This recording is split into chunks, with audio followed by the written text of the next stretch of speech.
সময়ের স্বল্পতার বিবেচনায় সংক্ষিপ্ত আলোচনার মধ্য দিয়ে ঐকমত্য গড়তে দ্রুত সিদ্ধান্তে আসতে হবে বলে মন্তব্য করেছেন জাতীয় ঐকমত্য কমিশনের সহ-সভাপতি অধ্যাপক আলী রিয়াজ। রাজধানীর ফরেন সার্ভিস একাডেমিতে ঐকমত্য কমিশনের দ্বিতীয় ধাপের 18তম বৈঠকের সূচনা বক্তব্যে এ মন্তব্য করেন তিনি। এদিকে অন্তর্বর্তী সরকার ফ্যাসিবাদী কায়দায় দেশ চালাচ্ছে অভিযোগ করে 10 মিনিটের জন্য বৈঠক প্রতীকী বয়কট করে সিপিবি, বাসদ ও বাংলাদেশ জাসদ। বৈঠকে নির্বাচন কমিশন, সরকারি কর্ম কমিশন, মহা হিসাব নিরীক্ষক ও নিয়ন্ত্রক দুর্নীতি দমন কমিশন ও ন্যায়পাল নিয়োগের বিষয়ে আলোচনা করেছে জাতীয় ঐকমত্য কমিশন।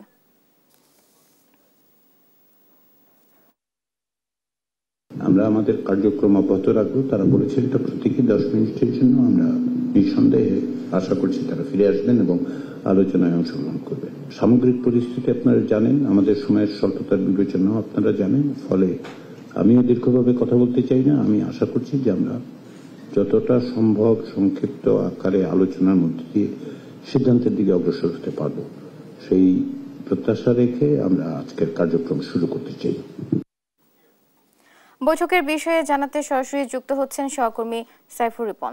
সাইফুল, আজকের আলোচনায় এ পর্যন্ত কোন বিষয়ে ঐকমত্য এসেছে কিনা, প্রতীকী বয়কট নিয়ে কি বলছেন বাম নেতারা, বিস্তারিত জানাবেন।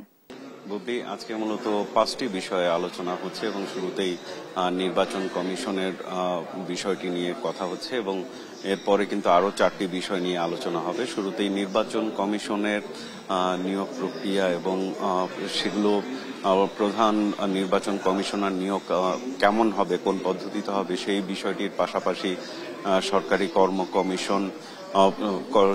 কর্ম কমিশন, ন্যায়পাল নিয়োগ সহ 5টি বিষয়ে আজকে আলোচনার কথা রয়েছে এবং জাতীয় ঐকমত্য কমিশনের সহসভাপতি অধ্যাপক আলী রিয়াজ যেটি বলেছেন যে যেহেতু সময়ের স্বল্পতা রয়েছে এবং 31 তারিখের মধ্যেই জাতীয় ঐকমত্য তৈরিতে একটা সনদ তৈরিতে একটা চূড়ান্ত সিদ্ধান্তে আসতে হবে, সেহেতু সময় খুবই সংক্ষিপ্ত এবং এই বিষয়গুলো নিয়ে সংক্ষিপ্ত আলোচনার মধ্য দিয়েই আর কি সিদ্ধান্ত নেওয়া হবে এবং সেই ক্ষেত্রে অধিকাংশ রাজনৈতিক দল যেই সব বিষয়ে ঐকমত্যে পৌঁছাবে সেই ঐকমত্যের ভিত্তিতে সনদ চূড়ান্ত করা হবে বলে জানিয়েছেন রাজনৈতিক দলের নেতারা এবং তাদের মাধ্যমে আমরা যতটুকু জানতে পেরেছি যেই সব রাজনৈতিক দলগুলোর ঐকমত্যের বিষয়ে দ্বিমত থাকবে তারা সেই দ্বিমতের জায়গায় নোট অফ ডিসেন্ট আকারে কিন্তু সনদে উল্লেখ করা থাকবে এবং সংখ্যাগরিষ্ঠতার ভিত্তিতে পরবর্তীতে যারা সরকার গঠন করবে তারা এই বিষয়গুলো নিয়ে সংসদে আলোচনার মাধ্যমে পরবর্তী সিদ্ধান্ত গ্রহণ করবে। তো আজকে নির্বাচন কমিশন, দুদক এবং ন্যায়পাল নিয়োগ সহ যেই 5টি বিষয় নিয়ে আলোচনা চলছে সেই আলোচনার মধ্যাহ্ন বিরতিতে